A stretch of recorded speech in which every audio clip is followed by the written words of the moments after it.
sou a Raika E eu sou a Bianca. e nós estamos aqui para mais um Papo de Vestibulando. E o nosso convidado de hoje é o professor Márcio Miquiles. Fala, gente, tudo bom?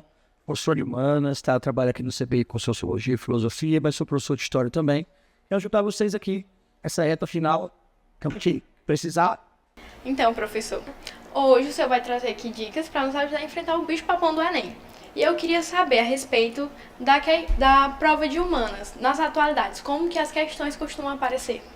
Lembrar sempre que precisa tirar um pouquinho do peso sobre a atualidade da prova, que a prova do Enem precisa ser avaliada antes de ser colocada para vocês fazerem. Então, a atualidade na prova do Enem está mais ligada ao ano de 23 até maio, mais ou menos, de 24. Tudo que vier no segundo semestre de 2024, dificilmente tem como ser usado na prova, porque não vai ter como fazer o pré-teste. Então, atualidades para a prova do Enem, a gente trabalha, na verdade, com aquilo que aconteceu no final do ano de 2023, que não caiu na prova do ano passado, até próximo ali de maio desse ano. A prova já está pronta. Este exato momento a prova já está sendo diagramada, daqui a pouco vai ser levada para a gráfica, então não tem mais como incluir, a não ser que seja muito pertinente, que seja conclusivo, né? O problema de atualidade também é que, se não terminou ainda aquele fato, eu não tenho como criar uma questão, ela pode ser anulável, então eles jogam para o próximo ano, tá? E quais temas contemporâneos os alunos devem ficar atentos para conseguir fazer uma boa prova no Enem? Lembrar que tem a separação, né, de atualidade para contemporâneo. Contemporâneo é tudo que nós temos. Então, em contemporâneo, por exemplo, a gente tem que lembrar do processo eleitoral, tá? Nós estamos em ano de processo eleitoral, eu não preciso falar sobre resultado eleitoral, tá? Já vai ter acontecido o resultado eleitoral quando a prova do Enem acontecer, mas eu posso falar sobre o processo eleitoral. Como é que aconteceu o processo eleitoral ao longo do Brasil, quais foram as mudanças que aconteceram para esse pleito eleitoral, tá? Houve alguma alteração na regra eleitoral do Brasil, tá? Então isso tem que ser usado. A gente tem, por exemplo, que falar sobre a questão das epidemias. Nos últimos anos, né, toda essa questão da epidemia mudou a nossa relação de vigilância sanitária. Então pode cair na prova. Essa questão das brigas comerciais que aconteceram, Estados Unidos, China, o retorno da estrutura do Trump, o crescimento da extrema-direita na Europa, são coisas contemporâneas que não obrigatoriamente é uma questão de atualidades, tá? Professor, e a respeito do terrorismo, fordismo e toyotismo, muitos alunos têm muita dificuldade em diferenciar. Quais dicas o senhor daria para ajudar na prova? Quando você vai falar dos contêineres industriais, eu sempre gosto que vocês entendam qual termo. Porque o Fordismo, por exemplo, obrigatoriamente tem que ser nos Estados Unidos da década de 20, então pós-Primeira Guerra. Quando a gente pensa em terrorismo, eu estou no finalzinho do século XIX. E quando a gente fala de toyotismo, eu estou no pós-Segunda Guerra. Então já ajuda você saber que o terrorismo vem antes do Fordismo e que o último desses três é o toyotismo, que é pós-Segunda Guerra. Então, terrorismo século XIX, Fordismo início do século XX, toyotismo Segunda Guerra Mundial, depois da Segunda Guerra no Japão. E principalmente a grande diferença é que o terrorismo e o Fordismo são feitos para produção em larga escala. Porém, só no Fordismo eu tenho o que a gente chama de idiotização. Eu não deixo o operário ter nenhuma autonomia. Eu vou diminuir o espaço de trabalho dele e vou otimizar a atividade dele, fazendo com que ele faça o maior número de repetições possíveis da mesma ação. Então, a produção para larga escala, porque eu acho em Fordismo que o que dá dinheiro é ter estoque. O terrorismo não tem a mesma preocupação do estoque, tá? Não tem esteira contínua, isso é o típico do Fordismo. E o toyotismo se diferencia dos dois, porque o toyotismo é o Japão pós-segunda. Não tem sentido para o Japão produzir lá em escala. Nem tem gente para consumir, nem tem mercado de trabalho. Então, o Japão vai produzir o que a gente chama de just in time, né? Que é a produção por demanda. Então, o trabalhador mais qualificado, porque quando chegar a demanda ele tem que produzir algo e já tem um prazo para se esgotar, um produto em série e principalmente produção por demanda, que não tem nem no terrorismo, nem no Fordismo. Eu tenho muita curiosidade para saber, eu acho que muitos alunos também, sobre como é que o contexto político ele vai cair na prova de história, na disciplina de história. Questão de Era Vargas, esse tipo de coisa. Como é que você acha que ele vai ser abordado? Pronto, vamos lá. Quando a gente fala da prova de história, a prova do Enem de Humanas está presa dentro de competência e habilidades, tá? Então, a competência e habilidade que mais cai na prova é a competência 3, para a prova de história. Essa competência 3, ela se liga com a habilidade 11, 13, 15, que resumidamente quer dizer o quê? Você tem que entender o processo histórico de transformação do espaço, cultura, economia e Estado. Então, o que é que o Enem mais cobra da gente? Não são os modelos de trabalho e os impactos sociais da escravidão. Tema certo da própria. Tá? Não só por causa da importância da escravidão, porque a escravidão moldou todo o modelo de trabalho e impacto social até os dias de hoje, por exemplo, no Brasil. Ele vai cobrar sobre os modelos de forma de organização do Estado. Então, Constituição, Vargas é importantíssimo porque Vargas envolve trabalho. Vargas está envolvido com as leis trabalhistas. Vargas tem 2 constituições na era Vargas. Vargas mudou o sistema de trabalho, mudou o sistema de governo, fora que o Enem quer que você entenda os processos ideológicos que o Estado criou para criar, vamos dizer assim, painel do papel do Estado. Então, Vargas tem um papel nacionalista, Vargas tem um Estado novo para propaganda de fascismo trazendo para o Brasil.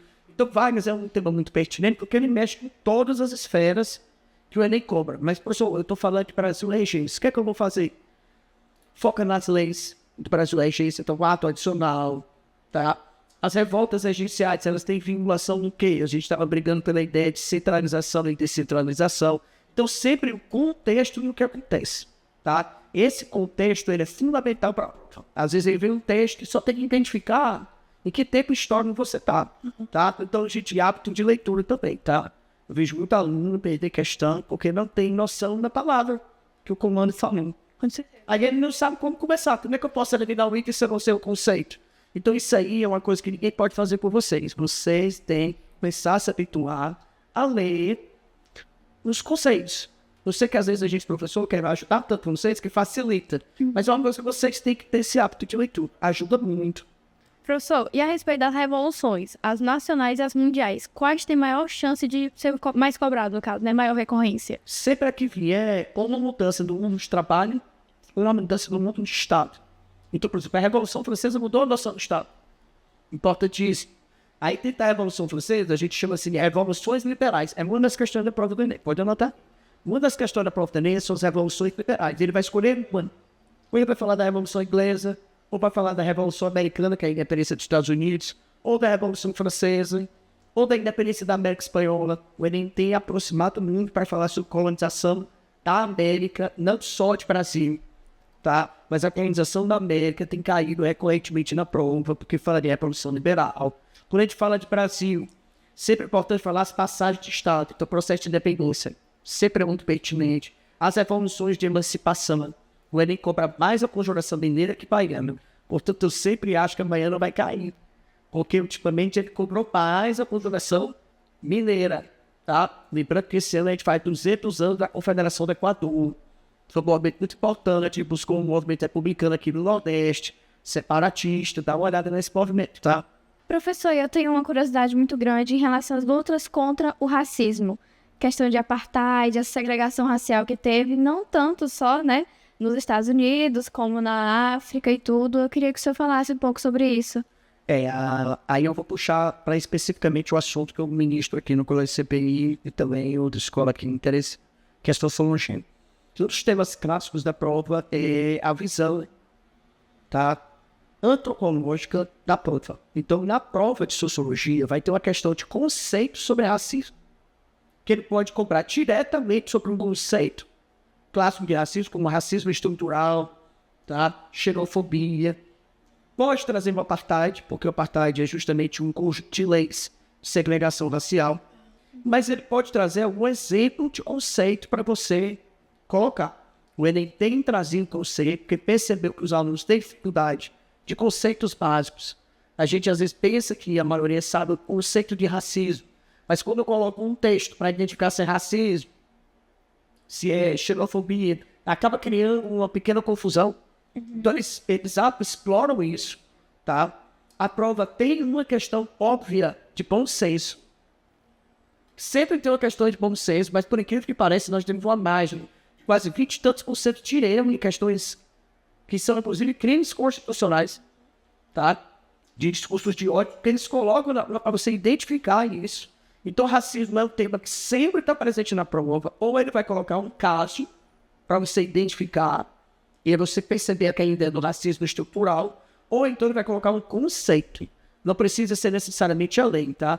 E eu não preciso necessariamente levar para o apartheid para fora do Brasil. O Enem, na parte de sociologia, gosta muito de trazer tudo que ele puder para dentro do universo Brasil, tá?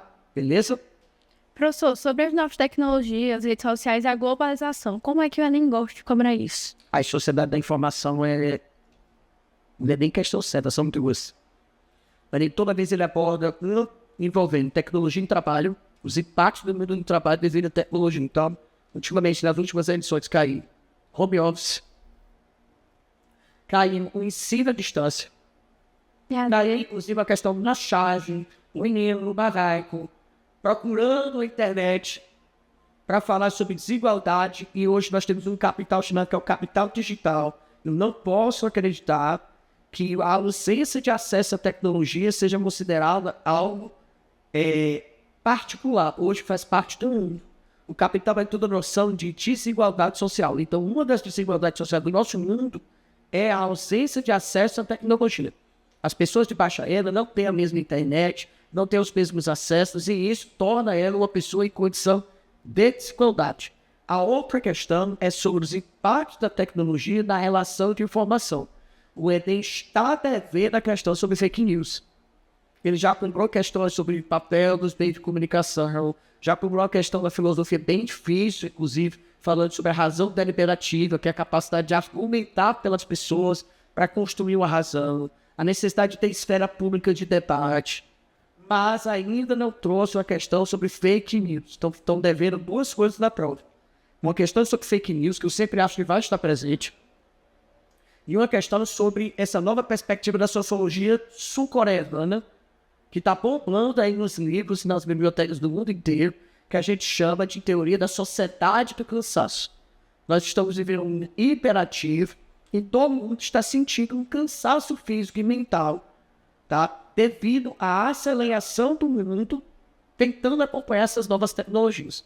A gente faz tanta coisa por dia que a gente não percebe, mas no término do dia a gente está esgotado fisicamente, porque o nosso cérebro está numa hiperatividade. E a gente está começando essa hiperatividade desde as crianças. Então, é uma possibilidade muito grande de estar na prova. Só se fala disso, dessa sociedade do cansaço. Acho um tema muito provável de redação. Tá? Então, vocês não deram nada sobre a sociedade do cansaço, o impacto das novas tecnologias nos comportamentos. A gente tem que, como aluno, sair um pouquinho do palmo, dar um passo à frente, porque o palmo já não é o último a falar sobre isso. Então, depois do palmo, você tem um autor chamado Zizek, que escreve, é um filósofo, sociólogo, que escreve sobre Game of Thrones, que escreve sobre Divertidamente, tá? Você tem aí a sociologia sul-coreana, como eu estou falando, da sociedade do cansaço. Então, são temas muito pertinentes que eu acho até que podem ser braços para a redação, tá? Professor, agora mais uma curiosidade sobre os regimes totalitários que nós já tivemos. O nazismo, o fascismo e o stalinismo. O que você tem para falar sobre eles que você acha que vai ser importante para fazer a prova do Enem? Como eles estão dentro do modelo de forma e organização de Estado, como eu falei para vocês, é uma das competências que mais cai na prova, tá? Formas e organizações de Estado. Então ele vai implicar porque ele é um regime totalitário. E muitas vezes os alunos confundem com autoritário. O autoritarismo são regimes ditatoriais. O totalitarismo é um regime ditatorial onde o Estado assume todas essas responsabilidades. Então várias, por exemplo, eu não posso classificar várias como totalitário, porque ele não controla as forças armadas. Mas, por exemplo, fascismo, nazismo e stalinismo controlam. Qual é a diferença do fascismo, nazismo e stalinismo na prática? Eles têm as mesmas práticas, as mesmas características em vários aspectos. Unipartidarismo, o chefe de Estado se confunde com o próprio chefe da nação, você fica na dúvida, tá? Você tem uma ausência de liberdades civis, porque o Estado controla. Ao mesmo tempo, o Estado cria leis de proteção trabalhista. Você tem um militarismo muito forte, tá? E um nacionalismo muito extremo. Porém, o fascismo tem como característica própria o corporativismo, que é o controle dos sindicatos, tá?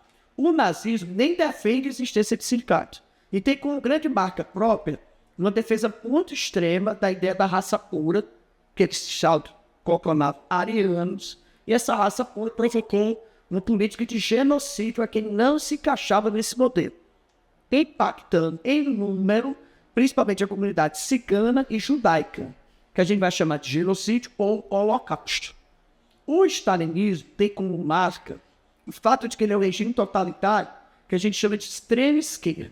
Fascismo e nazismo, extrema direita, o stalinismo, extrema esquerda. Qual a diferença, professor? O fascismo e o nazismo não propõem fim da propriedade privada. Ao contrário, grandes empresários financiavam o Estado e eram beneficiados. Porque esse campos de concentração, por exemplo, eram parques industriais. As pessoas não iam lá para morrer, as pessoas iam para morrer de trabalhar. Elas iam trabalhar até morrer. Então, quando ela morre, ela gerou a mais-valia mais absoluta da história do capitalismo. Até para morrer, eu me aproveito do resto da pessoa que morreu, porque eles tinham os cabelos raspados, o cabelo era levado para a indústria de higiene pessoal, o corpo era queimado, transformado em sabão. Então, ela tinha um horror de busca de lucratividade jamais vista na história do mundo.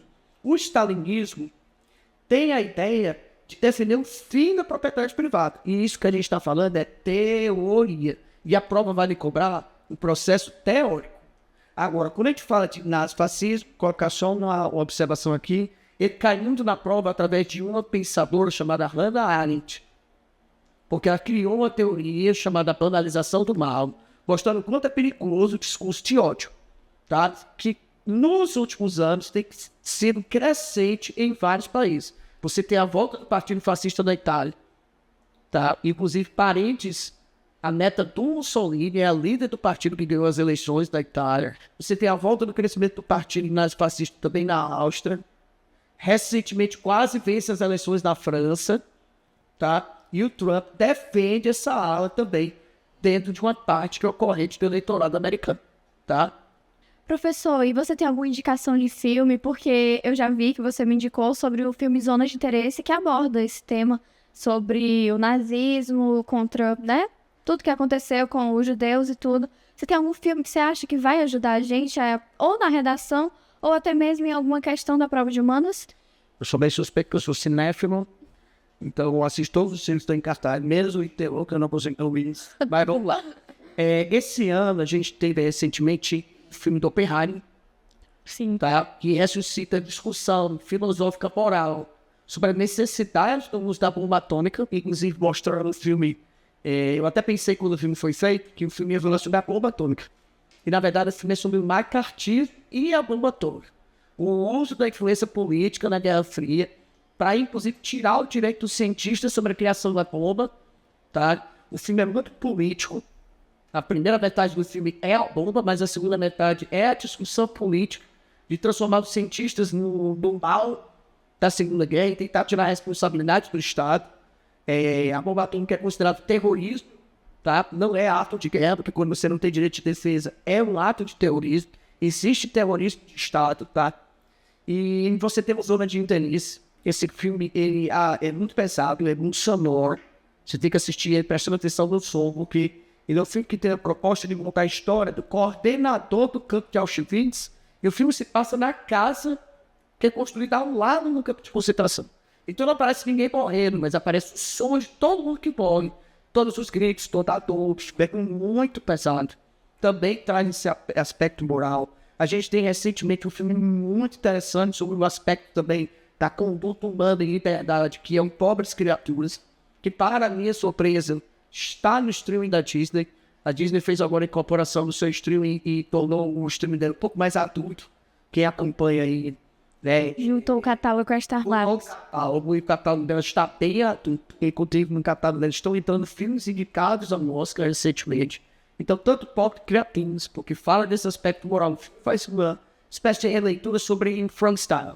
Sem ser necessariamente Frankenstein, não posso falar muito, senão dou Spoiler.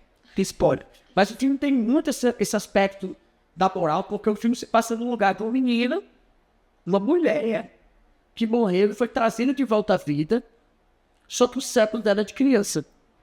Então, uma mulher com cérebro de neném. Como uma mulher adulta seria tratada, ou que escolhas morais ela ia fazer, se ela não tem o juízo moral dela construído? Ela não tem ideia de maldade. Então ela é explorada no filme, ela é usada como prostituta, ela é violentada pelos homens, e ela não vê essa perspectiva do mal, porque ela não tinha esse mal construído. Então essas obras, recentemente, que sempre falam sobre esse aspecto moral, sobre existencialismo é um dos temas que mais cai na prova do Enem de filosofia, tá? Sempre tem uma questão sobre existencialismo, sempre. E às vezes eles estão usando textos literários ou fontes de filme. Lembrando que também os filmes são abordados às vezes na prova de linguagens, tá? Professor, a ética e a moral, elas podem ser abordadas diretamente no Enem? Podem e vão, e eles sempre usam os clássicos, tá? Então, ética e moral, revisita os conceitos do Kant, do Nietzsche, do Aristóteles. Pelo menos esses três vocês têm que estar com eles, tá? Bem afiados, tá bom? Professor, como as teorias de Karl Marx, Weber e Durkheim podem ser abordadas no Enem? Como eu disse a vocês, o Enem ele aborda conceito. Então, os conceitos dos clássicos da sociologia sempre estão na prova. Eles vão escolher um dos quatro. Ou cai Kant, ou cai Durkheim, ou cai Marx Weber, ou Karl Marx. E aí, os conceitos básicos. Então, por exemplo, se eu for falar de Durkheim, conceito de fato social, o que é anomia, solidariedade mecânica, orgânica. Se eu for falar de Marx, ele vai conceituar o que é expropriação, o que é alienação, o que é mais-valia, materialismo histórico. Tá? Se eu chegar no Weber, eu quero saber o que é ação social, quais são os tipos de ação social, os tipos de poder, o que é o conceito de estado positivo ou o surgimento da sociologia. Muito parecido com a filosofia, o Enem quer que vocês saibam sobre a origem da filosofia e uma questão sobre a origem da sociologia, tá? Eu tenho uma pergunta sobre os filósofos contratualistas. Como você acha que vão ser abordados no Enem? Vamos lá, quando a gente fala dos contratualistas, está voltando de novo com a competência que eu falei aqui repetidamente para a gente estudar, competência que fala sobre forma e organização de Estado. O que é que os contratualistas pensam sobre as formas e organizações de Estado? Todos os contratualistas, que são três, Thomas Hobbes, o Locke e o Rousseau. O Hobbes é o único que é absolutista, eu sempre brinco. Me fala que é bem fácil de lembrar, porque o Hobbes, como ele é absolutista, você perde os direitos. Então ele Thomas, ele Hobbes. Não tem onde correr, você não esquece mais, ele é o absolutista. Eles acham que a nossa natureza é violenta. Então, se a gente vivesse em estado de natureza, que é quando não tem limites, você pode fazer o que você quiser. Ele acha que um homem, por natureza, se encaminhar uma guerra sem fim. Então, a gente precisa de um contrato, onde a gente precisa de um estado que garanta a palavra não é bem comum. Cuidado com isso, porque eles não têm ideia de bem comum. A ideia é preservação. Nós temos que ter um Estado para nos preservar. E aí a diferença é que o Hobbes defende que esse Estado tem que ser absoluto, o Locke defende que esse Estado tem que ser liberal, meritocrático, e o diferentão, tá? O dilcinho do negócio, o diferentão, é o menino Rousseau. Porque primeiro ele diz que a natureza humana não é má, mas nós temos uma falha moral, então nós somos corrompidos. E ele acha que quem corrompe a gente é a propriedade privada.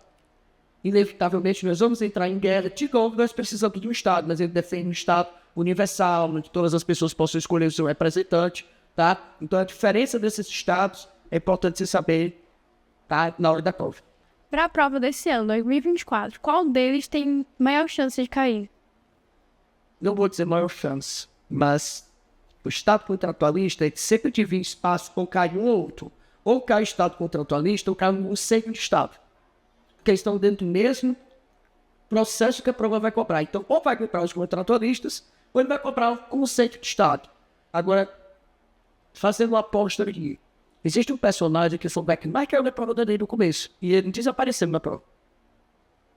Tiraram o ontem de um jeito que nunca mais ele apareceu. Então, pode ser que pelo tempo que ele está ausente, ele seja cobrado de novo. Faz muito tempo que ele não cai. Nicolau Maquiavel, que era um dos que eram mais cobrados quando falava de Estado. Faz muito tempo que ele não cai na prova do Enem. Nas primeiras edições do Enem, a certeza é uma questão de Maquiavel. Ficou tão batido que acabava tirando. Tá? Então Maquiavel faz um tempo que não aparece. Pô, tá aí na lista aí dos que podem vir. E ele vindo, você acha que ele viria de que forma? Como seria abordado? É de ética dentro do Estado. Porque para Maquiavel, um chefe de Estado não precisa ser ético. Cuidado com isso, tá? Todo mundo vai defender que o belo político é ser ético. Maquiavel diz que a ética não cabe na política. Você tem que ser temido e não amado. Você tem que ser responsável pelo Estado. Se possível, amado. Mas ele acredita que não é possível. Então é melhor ser temido que amado, porque as pessoas vão te respeitar. O medo impõe respeito. Ele acha que o ser humano não é confiável. Eu queria saber sobre a ditadura militar. Como é que o Enem vai englobar esse assunto? Bora lá. Ele tem várias abordagens que ele pode usar na ditadura, tá? Ele pode abordar sobre os movimentos sociais. Dentro da ditadura, tem um momento que vai nascer sindical, vai ser paulista. A gente tem um movimento de contracultura, tropicalismo, jovem guarda, tá, da MPB. Ele pode abordar pela questão de direito de cidadania, falar sobre a lei de anistia, falar sobre os atos institucionais. Ele pode abordar na prova de geografia, falando sobre os planos nacionais econômicos, tá? Então, aí ele pode abordar sobre o milagre econômico, ele pode trazer na sociologia e trazer sobre a construção do Estado com aquela ideia que foi institucional, inclusive no futebol, na Copa de 70, tá? Então, tem muitas abordagens que ele pode fazer sobre o regime militar, tá? Eu tenho outra curiosidade sobre a questão do Brasil colônia. O que você acha que mais vai cair na prova, que eles mais vão querer saber? Brasil colônia são 3 temas centrais. Primeiro, processo de ocupação do Brasil, porque ele traz para um dos temas que mais cai na prova de sociologia, que é etnocentrismo. A visão e mundo cultural do outro pelo meu olhar. Então, sempre é provável cair uma questão falando sobre o impacto etnocêntrico, tá? Cultural, quando o europeu chegou na América, observando as comunidades nativas. Ele pode usar a carta de Pedro Vaz de Caminha, ele pode usar a carta de jesuíta, mas que fale desse olhar etnocêntrico de estranhamento. Ele pode falar sobre a mão de obra de trabalho e a condição da escravidão, os impactos da escravidão aqui, tá? E ele pode falar sobre a construção da herança cultural brasileira, patrimônio cultural. Sempre tem uma questão de patrimônio cultural e a prova vai puxar ou para a cultura afro ou para a cultura indígena, tá? Quando na prova não cai nas duas. Você acha mais fácil cair em literatura ou realmente em história? Cai realmente na prova de humanas. Geralmente é a questão que tem encerrado a prova, é uma questão de aspecto cultural de patrimônio. A última, inclusive, foi referendando ao rio. E o rio para o papel daquela indígena. O indígena narrando que o rio para ela, para os ancestrais dela, não se tratava de um rio. Se tratava da relação de afinidade. E a resposta, inclusive, era patrimônio afetivo. Tá? Questão de identidade e lugar. Beleza? Você pode até dizer, é importante falar a diferença do lugar pro espaço também, né? Porque Sempre tá nos conceitos diferentes isso. O lugar tem que ser um espaço de pertencimento, não precisa ser um espaço físico.